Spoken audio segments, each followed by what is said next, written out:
What's up guys, it's your boy Wolf back with another 7 Deadly Sins Origins video. In today's video we are looking at another team to use against Marmas for Time-Space Junction. This team is very free to play friendly, you can do it with very low potentials, P4, P5. I found this team from Amazing actually, so there'll be a link to his video in the description below showcasing this team being used at low potentials, P4, P5 across the board, across the 4 units. My team is a bit more built out in terms of potentials, but you can do it with the more free-to-play version of this team. Without further ado, let's get into it. If you guys like this kind of video and you find them helpful, then as always, please like the video, subscribe, and click on the notification bell so you find out when I upload a new video. So let's look at the team.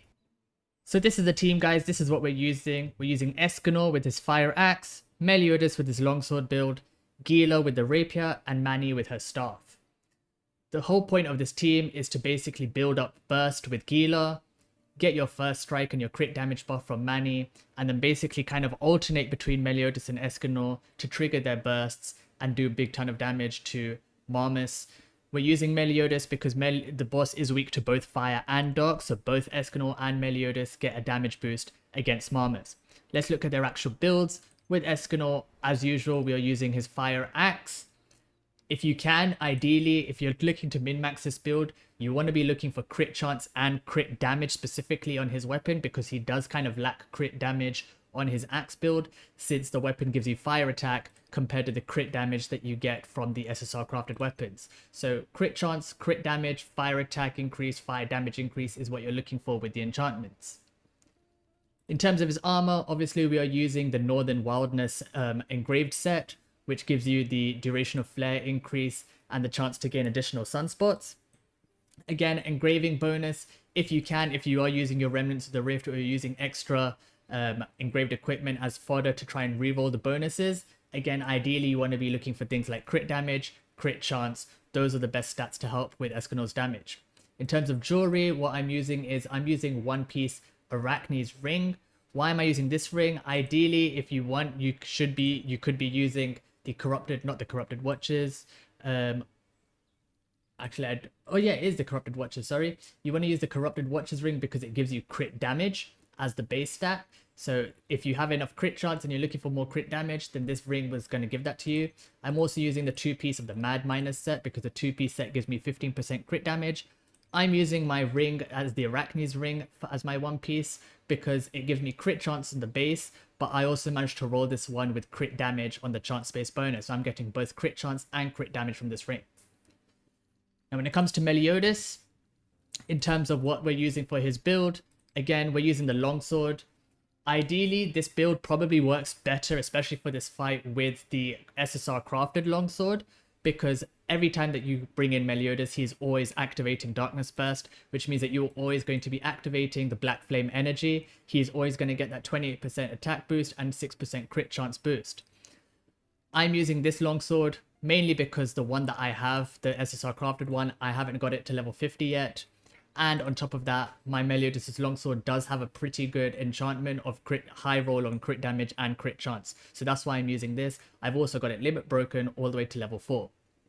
In terms of his gear, we're using the standard. We're using his new adventure engraved equipment. Again, you're looking for things like crit damage and crit chance on his engraving. And then obviously we have the Endless Drive effect. And in his jewelry, I'm using the 3-piece Arachne set just for the crit chance. Again, if you have good amount of crit chance on your Meliodas already, then you could swap these two to get the Mad Miners set for more crit damage, and then swap the ring in for something else that either gives you crit chance or crit damage depending on what you need. With Gila, we're using her rapier build. This is going to help us with activating the burst. It has good crit on it, crit damage, crit chance. We don't really care too much about her damage, to be honest, her crit chance and crit damage, but any extra damage that you can get from her does help. She does also activate Black Flame energy with this because she is going to be activating the fire burst for us. And if you can, one stat that I specifically looked for when I was enchanting for her weapon is actually magic charging efficiency. Why? Because Gila's main job here isn't to do damage as much as it is to activate the burst. While she's activating the burst, I want to be taking as much advantage as I can of magic charging efficiency to build up my ult gauge, because we want to get to full ult gauge for Escanor's ult as soon as possible. In terms of a gear, Again, we're using the brand new Crimson Flames Trail engraved equipment that came out with version 1.2, which uses the Twisted Wish set to craft. And this comes with the effect Everlasting Fire, which each hit of the normal attack on a burned enemy increases the effect's duration and decreases their fire burst resistance. So this is going to help you stack up those debuffs on them, reduce their fire burst resistance, and activate that fire burst really, really fast. In terms of a jewelry, we're using the Twisted Thought set. This is the crafted jewelry set. Why are we using this? Because we want the 3-piece set, all elemental burst efficiency plus 15%. And then the earrings also have all elemental burst efficiency, 5.89%. We are trying to maximize as much burst efficiency on her as we can. Even her engraved equipment comes with a large amount of fire burst efficiency because we want to be able to activate the fire burst as fast as we can when we're on Gila. When it comes to Manny, pretty much the standard build that everyone knows. We're using the Blazing Staff to get a max limit broken to get a level 7 maxed out first strike effect, which gives us the increased damage by 50% for the first 20 seconds of the fight. Again, if you can, look for magic charging efficiency on this with your enchantment, because it's going to help you build those alt gauge stacks to max even quicker. With her armor, we're using the Archpriestess's Prestige. This one doesn't matter as much about the effect because we aren't using any combined attacks with this build, with this team, but it does give us debuff duration efficiency and HP. HP is going to help with Escanor's damage a lot because, as you know, a lot of his damage is based on the remaining HP he has. And again, I was lucky enough to get magic charging efficiency on my engraving bonus, a pretty high roll, so that's helping with building up alt stacks. My jewelry isn't actually optimized on my Manny. I'm using the Dark Chaos earrings. This is the one piece that you do want. It's going to give you debuff duration efficiency, but it's also going to give you this resentful touch effect. Each hit on an enemy with a burst activated has a 20% chance to inflict additional damage and decrease their crit defense by 5% for 20 seconds, up to a max of 15%, so up to 3 times. So if you could get this, really helps. This is really nice to have. And then in these 2 slots, ideally what you're looking for is the new set that comes from Galland, which is this HP set, the latent ability one. If you can get the Cursed Pulse necklace and ring, then the 2-piece is going to give you plus 10% HP and a barrier. And again, HP is helping with Escanor's damage. So that's the team, guys. That's the build. That's what we're wearing on everyone. Without further ado, let's jump straight into the gameplay. So as we get into the gameplay, guys, make sure you are using the fruit meat pie. Make sure that you're remembering to take those food buffs with you to get the attack and crit chance buff. We're going to open the fight with Manny. We're going to use her to get the crit damage circle down, get the first strike up. Then we swap into Gila, and now we're going to apply our burns and really work hard to try and build up the fire burst as fast as possible. Make sure you're positioning, you're dodging attacks. You really want to be making sure that you're taking as minimal damage as possible. Now he's doing his teleport. We've activated the fire burst. We're going to run around, make sure that we dodge this, time it, get the stun off with Manny, drop the crit damage circle, and now we bring in melee. And so the first burst cycle, we're using melee. We're using it with the stun so we can make sure that we land those hits.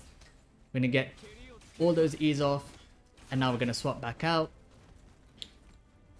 And back into Gila, we're going to apply the burns again. We're going to try and get the fire burst activated again. Whenever there's no burst, you want to basically be on Gila. You want to make sure that you're always activating a burst as fast as possible. We activated the burst and we bring in melee again for the second burst cycle. Why? Because we're still only at 4, now 5 on the alt gauge. So during that time, we want to be using melee to maximize the damage while still building ultimate up for Escanor. Now he's going to do the teleports again. 1, 2, we dodge, come up with Manny again, get the crit damage circle down. Going back into Gila again, build up the fire burst again really fast. This is going to be the third burst cycle. And then on this third one, we're now going to switch in with Escanor. Now that we've got max alt gauge, we're going to use the E to get some damage down, get the flare up, and then we're just going to hit him with a big nuke, get the ultimate down. I didn't get massive damage on that one. I don't think it crit, but it did do enough damage. We're going to use a few extra hits. The E's coming off cooldown, so we're going to throw out the E. Fire burst is still activated, so we're doing a bit more damage. And then as we lose cooldowns on Escanor, we swap back into melee to re-trigger the darkness burst and then finish him off. As you saw, guys, the rotation is actually pretty easy. It's just really fast paced. You need to be getting all your dodges. You need to get all the timings right. You have to make sure you're getting those stuns every time, first time. You can't be missing any hits. If you miss your burn with Gila or you miss a Q and you slow down with activating the fire burst, the timing goes out just a little bit. But that's the gameplay, guys. That's the team. Let me know what teams you guys have cleared it with so I can try them out if they're different to what I've used. Let me know your thoughts on this team that I showcased. And as always, thanks for the support on the channel. Drop a like, subscribe to the channel, comment down below. I've been Wolf. Peace.